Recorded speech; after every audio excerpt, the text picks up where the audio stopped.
Now it's time for Catching Up, presented by Camping World. Today we're going to catch up with the Big Maple, James Paxton of the Mariners.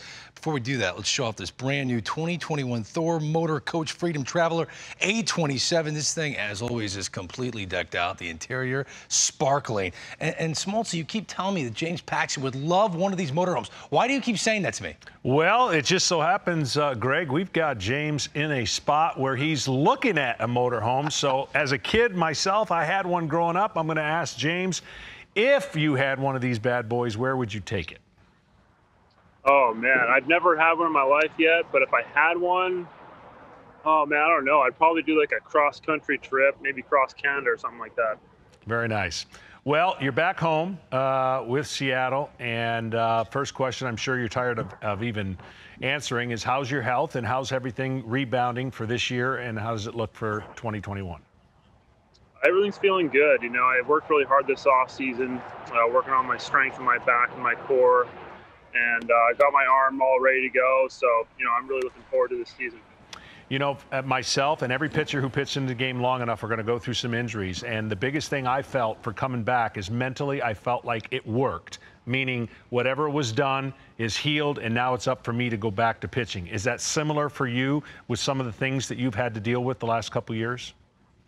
Yeah, absolutely. You know, each injury I've learned from. I've gotten new routines from the injuries that I've got.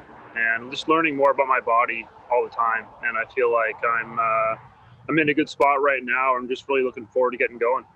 Now, there is a huge difference for those who don't get to experience what you did. The NL East, the AL East is a different monster to pitch in, mainly because of the parks. How much did you have to change pitching in Yankee Stadium that now pitching in this stadium, you can either go back to some styles, or how much have you learned with where you had to pitch to where you're going to pitch this year? Yeah, you know, I learned a lot pitching with the Yankees. That was a great team, and we faced really good competition. You know, we had the Red Sox, the Blue Jays, Tampa, playing those guys a lot, and they're really talented teams. And we had some really good battles with them, and I just learned a lot about myself and what I needed to do to get the job done. You've shown you're comfortable under many circumstances, including that eagle that landed on you. But when you're pitching, what is the most gratifying, most peaceful, like what is the perfect outing for you? Not necessarily by results, but when you're going good, what is it that makes you comfortable?